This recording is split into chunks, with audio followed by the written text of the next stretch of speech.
पवित्र होते हुए भी सरयू नदी को शापित कहे जाने के पीछे एक पौराणिक कथा जुड़ी हुई है, जो वाल्मीकि रामायण और अन्य लोक कथाओं में मिलती है। ये कथा भगवान राम के अंतिम समय से जुड़ी है।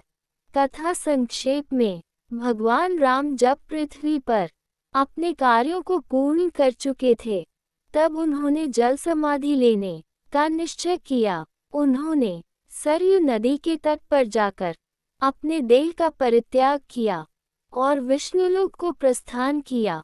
इस घटना को कुछ लोक कथाओं में इस प्रकार वर्णित किया गया है कि भगवान राम ने सरयू नदी में प्रवेश कर देह त्यागी, जिससे सरयू नदी को एक प्रकार से शाप का अनुभव हुआ, क्योंकि एक दिव्य और पवित्र अवतार की लीला वही समाप्त हुई। सरयू ने राम की लीला को पूर्ण करने का माध्यम बनने के कारण पुण्य अर्जित किया, लेकिन ये भी कहा गया कि वह भगवान के पृथ्वी से प्रस्थान का स्थल बनी, जिससे उस पर वियोग और शाप की छाया मानी गई।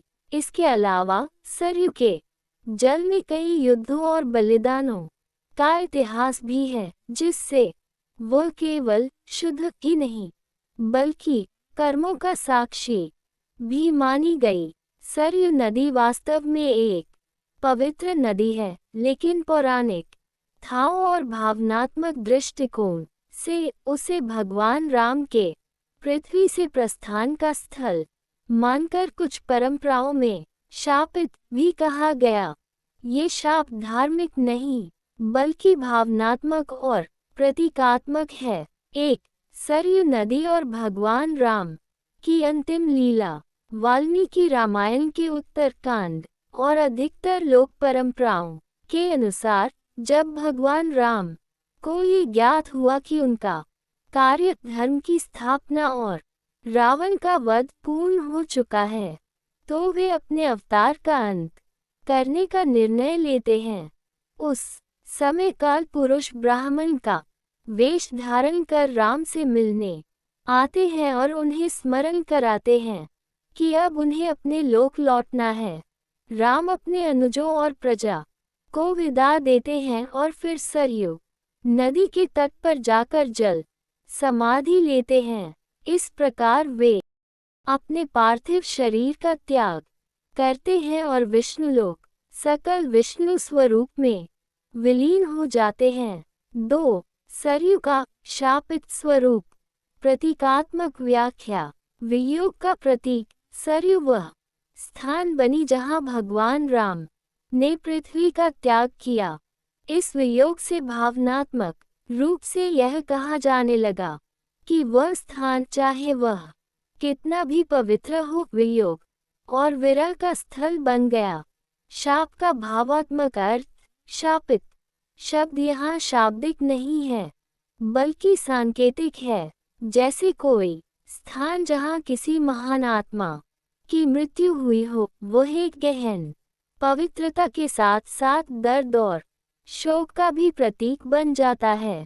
उसी भाव से सरयू को शापित भी कहा गया। मर्यादा। पुरुषोत्तम का अंतः राम ने धरती पर मर्यादा का पालन करते हुए जीवन जिया और उसका त्याग भी मर्यादा के साथ किया। उनके जैसे अवतार का अंत होना अपने आप में एक भारी क्षति माना गया। सरयू इस घटना की साक्षी बनी, इस कारण उसे कुछ दृष्टिकोणों में पवित्र शापित नदी कहा गया। 3. लोक कथाओं और संत साहित्य में उल्लेख। भक्त कवियों और संतों ने सरयू का वर्णन करते हुए अनेक बार इसके वियोगपूर्ण स्वरूप को दर्शाया है, जैसे तुलसीदास जी का उल्लेख। Greater than Saryu. सनात भाई प्रभुपद। पंकज पराग यानी सरयू को प्रभु के चरणों की धूल से पावनता प्राप्त हुई, लेकिन जब प्रभु चले गए तो वह सनात से अनाथ सी हो गई। 4. आधुनिक धार्मिक दृष्टिकोण। आज भी अयोध्या में सरयू नदी को मोक्षदायिनी माना जाता है। रामनवमी और अन्य पर्वों पर हजारों श्रद्धालु इसमें स्नान करते हैं। पौराणिक शाप या वियोग का भाव केवल प्रतीकात्मक है। सरयू अब भी अत्यंत पूज्य और पवित्र मानी जाती है। जय सिया राम दोस्तों, यदि यह आपको प्रसंग अच्छा लगा आप लाइक कीजिए, सब्सक्राइब कीजिए और अपने दोस्तों में शेयर कीजिए। जय श्री राम।